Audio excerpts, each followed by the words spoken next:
what you're going to do next is take your small chisel and a hammer and get in behind this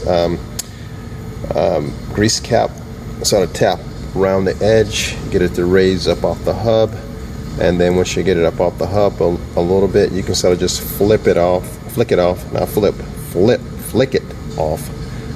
like so. So let me get it knocked up off there with the hammer, and then I'll show you how to flick it off.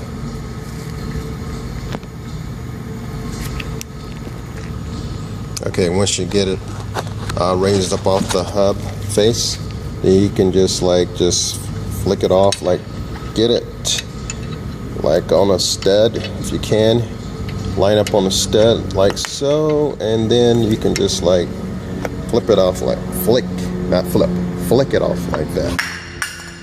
Okay, now next thing you want to do is you want to remove your caliper.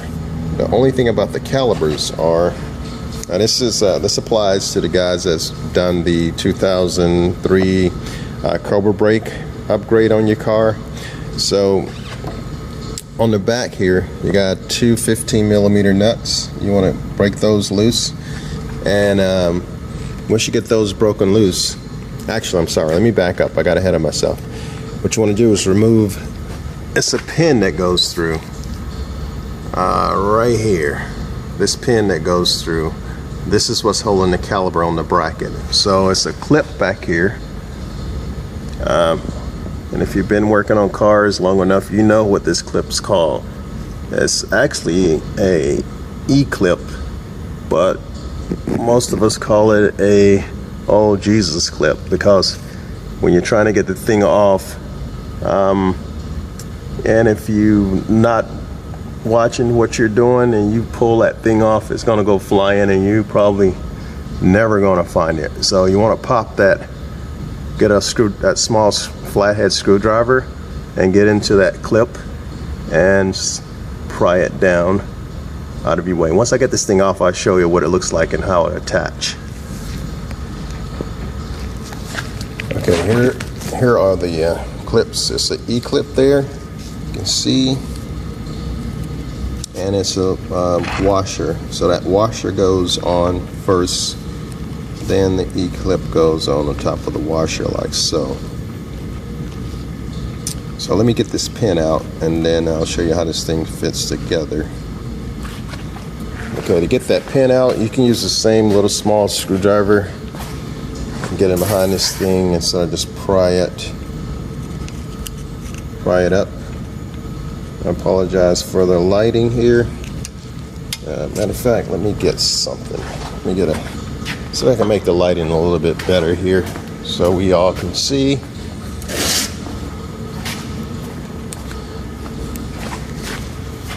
This might help out a little bit, I think.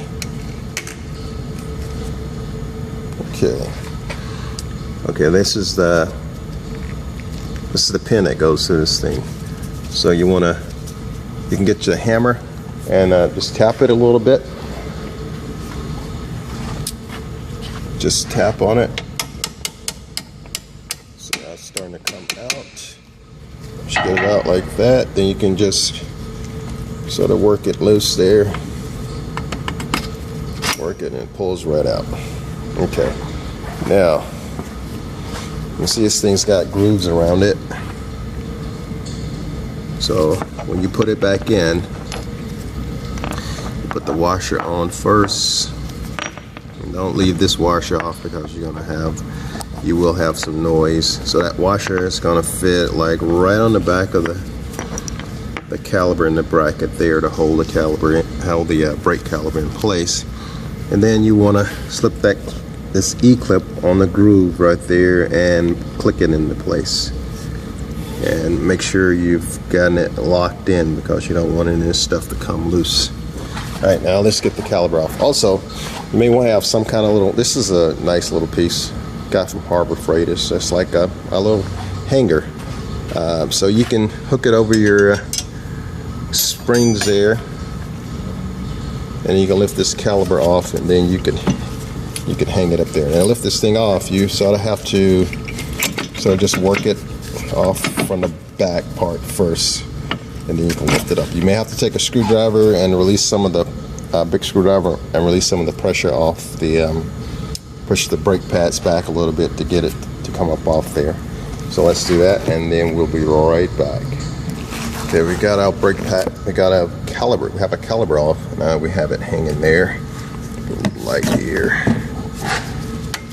Have it hanging on our little bracket on the spring. You can use a bungee cord. Sometimes a bungee cord is better, because if you forget the bungee cord and leave it attached underneath here, it's gonna break. If it gets caught up, wrapped around something or tangled around, it's gonna eventually break. This, however, this is metal, so if it gets caught up or wrapped around something, it's gonna tear up a bunch of stuff. So you may want to use a bungee cord instead of this. All right, now what we want to do is let's see, put the light out here. You want to get those 15mm nuts broken loose. I'm sorry, bolts. You want to get those 15mm bolts broken loose. You have one here and one here. So let's get those broken loose so we can get the bracket off, and we can get the rotor off, and we can get the hub off. All right, so let's do that, and we'll be right back. Okay, the beautiful thing about upgrading your brakes on the front of your Foxbody, especially if you go with the 94 SA95 style front brake rotors, is once you get the brackets off, look, check this out.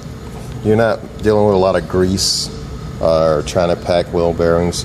You just take the rotor, lift it right off, just like this.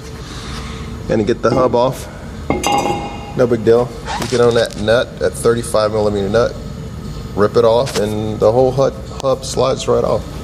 It's just that simple. So let's get that off, and we'll be right back. Okay, we got the old hub off. Had a little, just getting a little wheel bearing noise from the front on this thing, and that's a common problem, especially if you have some cheap ones, or if they've been on there a while. So if you drive your car hard, if you road race your car, you probably want to change these things.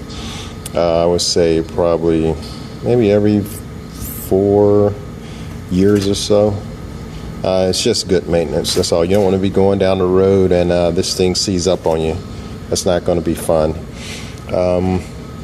This is a this is a Napa brand, and you get what you pay for. So don't skimp on these, because like I said, if you go cheap, they're not going to last. Okay, now what you want to do, here's where the bearing grease come in play. So you want to get you want to wipe that shaft down. Nope, no pun intended. So want to wipe it off real good. And now you want to put your wheel bearing grease on a little bit there. Just grease up that shaft. Put a little bit on there. And if you guys stay up north where you get a lot of snow, you may want to use some type of anti-seize instead of wheel bearing grease. But bearing grease is better than nothing. So there we go. So now we're ready to put the hub on.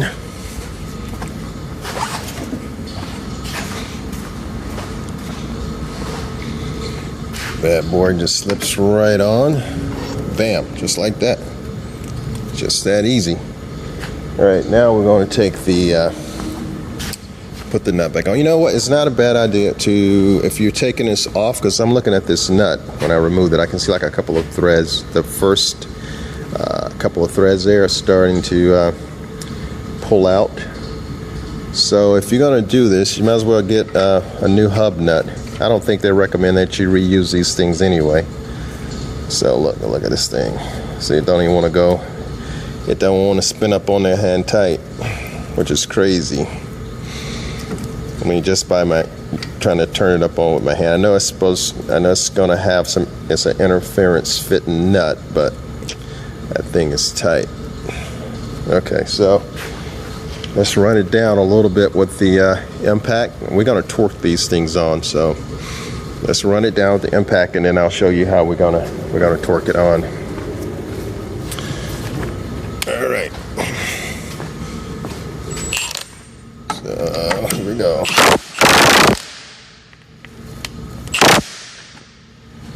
Yeah.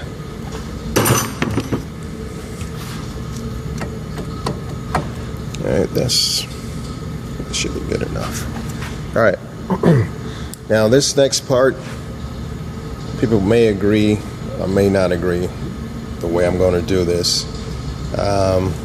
But I'm going to lower the car down, and I'm going to put a breaker bar in between the studs. But I'm going to be real low where the position of the breaker bar is going to be, so it's not going to mess up any of the threads that's going to hold the wheel on the car. So let me get this thing set up, and then I'll show you how I'm going to do this. All right, I have this thing set up. Let me show you what I got here. You can see I have that breaker bar, not on the threads, but it's a boss on that stud, or raised portion where they then machine all the way down. They just stop right there. So it's a raised portion on that stud, these studs. So I have that breaker bar on that raised portion of the stud. It's not on the threads there. So, and I have my socket with extension on there, and I have my torque wrench.